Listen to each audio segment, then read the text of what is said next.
அனைவருக்கும் வணக்கம். சற்று முன்பு தமிழக அரசு இன்று வெளியிட்டுள்ள 16 முக்கியமான அறிவிப்புகள் என்னென்ன என்பதை பற்றி தான் நம்ம இந்த வீடியோவில் டீட்டெயிலாக பார்க்க போகிறோம். ஸோ முடிந்தளவுக்கு இந்த வீடியோவை ஸ்கிப் பண்ணாமல் முழுமையாக பாருங்கள். இந்த வீடியோக்குள்ளே போகிறதுக்கு முன்னாடி இந்த வீடியோக்கு ஒரு லைக் பட்டனை ப்ரெஸ் பண்ணிடுங்க. நீங்கள் இதுவரைக்கும் என்னோட சேனலை சப்ஸ்கிரைப் பண்ணாமல் இருந்தீங்கன்னா மறக்காமல் சப்ஸ்கிரைப் பண்ணிக்கோங்க. கூடவே அந்த பெல் சிம்பளையும் மறக்காமல் கிளிக் பண்ணிக்கோங்க. சரி, வாங்க இப்போ நாம் வீடியோக்குள்ளே போகலாம். முதல் அறிவிப்பு: காலை உணவு திட்டத்தை கலைஞர் பிறந்த நாளான ஜூன் 3ஆம் தேதி முதல் அரசு நிதியுதவி பெறும் பள்ளிகளுக்கும் விரிவுபடுத்த தமிழ்நாடு அரசு திட்டமிட்டுள்ளது.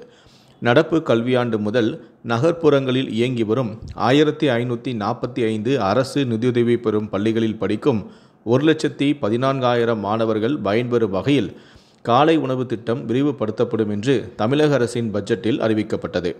இந்த திட்டத்திற்கு இந்த ஆண்டு 600 கோடி ரூபாய் ஒதுக்கப்பட்டது.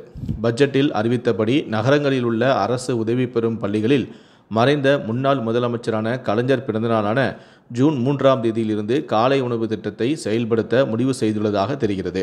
இதற்கான ஏற்பாடுகளையும் அதிகாரிகள் செய்து வருகிறார்கள். இரண்டாவது அறிவிப்பு: வானிலை ஆய்வு மையத்தின் தென்மண்டல தலைவரான அமுதா அளித்த பேட்டியில், கொங்கன் கடலோர பகுதிகளுக்கு அப்பால் கிழக்கு மத்திய அரபிக்கடலில் காற்றழுத்த தாழ்வு மண்டலம் மையம் கொண்டுள்ளது. அரபிக்கடலில் காற்றழுத்த தாழ்வு மண்டலம் புயலாக வலுப்பெற வாய்ப்பு இல்லை. ரத்னகிரி டப்போலி இடையே இன்று காற்றழுத்த தாழ்வு மண்டலம் கரையை கடக்கிறது என்று தெரிவித்தார். மேலும் கோவை, நீலகிரி மாவட்டங்களுக்கு மே 25, 26 ரெட் அலர்ட் விடப்பட்டும் உள்ளது. 20 சென்டிமீட்டருக்கு மேல் மழை பெய்ய வாய்ப்புள்ளதாக வானிலை ஆய்வு மையமும் தெரிவித்துள்ளது. மேலும் தேனி, தென்காசி, திருநெல்வேலி, கன்னியாகுமரி மாவட்டங்களில் 11 முதல் 20 சென்டிமீட்டர் வரை மழைக்கு வாய்ப்பு என்பதால் 2 நாட்களுக்கும் ஆரஞ்சு எச்சரிக்கை விடப்பட்டுள்ளது. சென்னை வானிலை ஆய்வு மையம் அறிவிப்பு. மூன்றாவது அறிவிப்பு: ஒருங்கிணைந்த தொழில்நுட்ப பணிகளில் அடங்கிய பதவிகளுக்கு 29ஆம் தேதி முதல் கலந்தாய்வு தொடக்கம் என டிஎன்பிஎஸ்சி செயலாளர் அறிவிப்பொன்றை வெளியிட்டிருக்கிறார். அதேபோல ஆராய்ச்சி உதவியாளர், வட்டார சுகாதார புள்ளியியலாளர், செயலக அலுவலர், மொழிபெயர்ப்பாளர் மற்றும் இளநிலை மேலாளர் பதவிகளுக்கு மூலச்சான்றிதழ் சரிபார்ப்பானது வருகிற 30ஆம் தேதி நடைபெறும் எனவும், நாள், நேரம் மற்றும் விவரங்கள் அடங்கிய அழைப்பு குறிப்பினை தேர்வாணையம் இணையதளமான tnpsc.gov.in இருந்து பதிவிறக்கம் செய்து கொள்ளலாம் என கூறப்பட்டுள்ளது.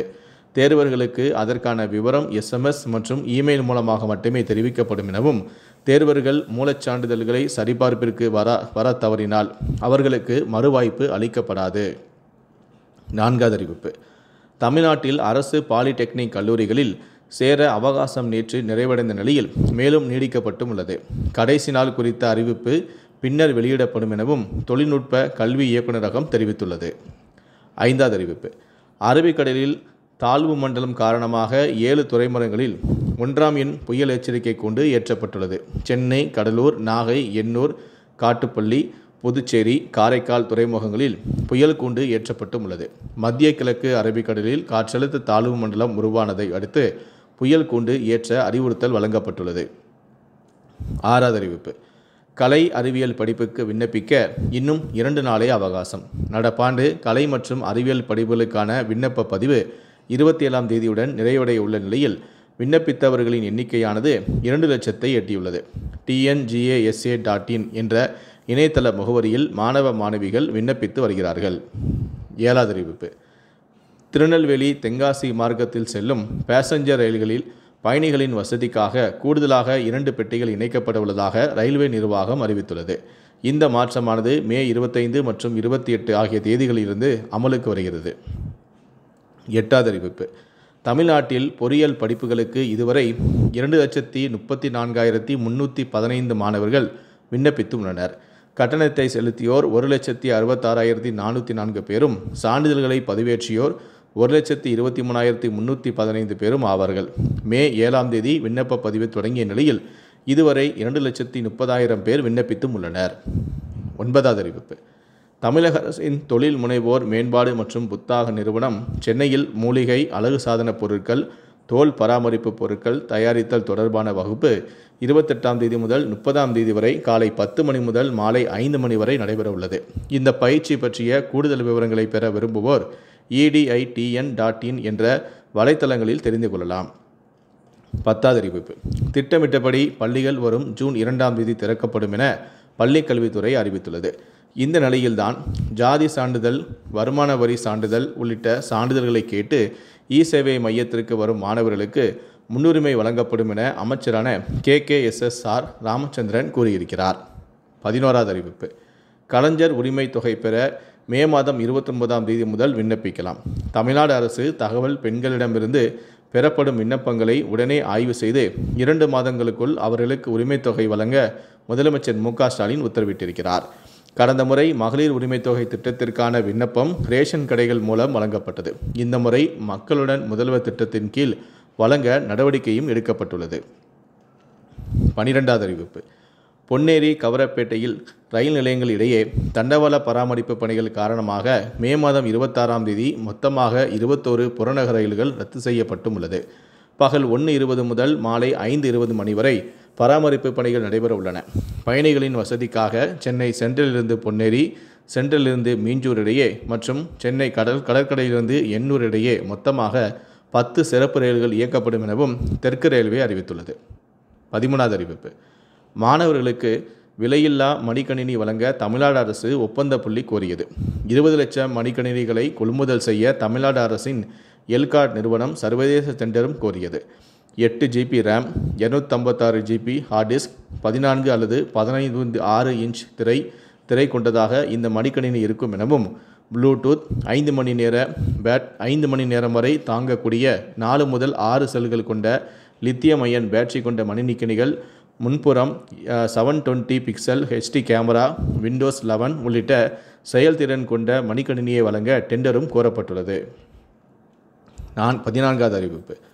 கொரோனா அதிகரிப்பு காரணமாக முகக்கவசம் அணிவது அவசியம் என்று சமூக வலைத்தளங்களில் தகவல் வெளியானதை அடுத்து தமிழ்நாடு அரசு சார்பில் முகக்கவசம் தொடர்பான எந்த அறிவிப்பும் வெளியிடப்படவில்லை என பொது சுகாதாரத்துறை இயக்குனர் விளக்கம் அளித்திருக்கிறார். தமிழ்நாட்டில் கொரோனா தொற்று எண்ணிக்கை குறைவாக இருப்பதால் பொதுமக்கள் யாரும் அச்சப்பட தேவையில்லை எனவும் கூறியிருக்கிறார். 15வது அறிவிப்பு. கோடை விடுமுறையை ஒட்டி ஹைதராபாத், கொல்லம் இடையே சிறப்பு ரயில்கள் இயக்கப்படுவதாக தெற்கு ரயில்வே தெரிவித்துள்ளது. மே 31, ஜூன் 7, 14, 21, 28 ஆகிய தேதிகளில் ஹைதராபாத்திலிருந்து கொல்லத்துக்கும், மே 27, ஜூன் 2, 9, 16, 23, 30 ஆகிய தேதிகளில் கொல்லத்திலிருந்து ஹைதராபாத்திற்கும் சிறப்பு ரயில்கள் இயக்கப்படுகின்றன. இந்த ரயிலானது காட்பாடி, ஜோலார்பேட்டை, சேலம், ஈரோடு, திருப்பூர் உள்ளிட்ட ரயில் நிலையங்களில் நின்று செல்லும் எனவும் தெரிவிக்கப்பட்டுள்ளது. கடைசியாக 16வது அறிவிப்பு. 2000 கோடி மதிப்புள்ள பங்குகள் வடிவிலான 10 ஆண்டு கால பிணைய பத்திரமானது ஏலத்தின் மூலம் விற்பனை செய்யப்படும் என தமிழ்நாடு அரசு அறிவித்துள்ளது. இந்த ஏலமானது இந்திய ரிசர்வ் வங்கியால் மும்பையில் உள்ள அதன் மும்பை கோட்டை அலுவலகத்தில் வரும் 27ஆம் தேதி நடத்தப்படும்.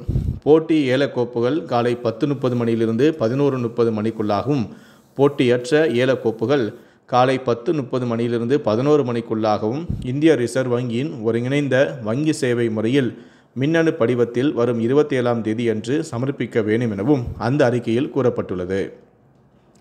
இந்த 16 அறிவிப்புகளை பற்றிய உங்களுடைய கருத்துக்கள் என்ன அப்படிங்கிறத கீழே இருக்கக்கூடிய கமெண்ட் செக்ஷனில் மறக்காமல் சொல்லுங்கள். முடிந்தளவுக்கு இந்த வீடியோவை மற்றவங்களுக்கும் ஷேர் பண்ணுங்கள்.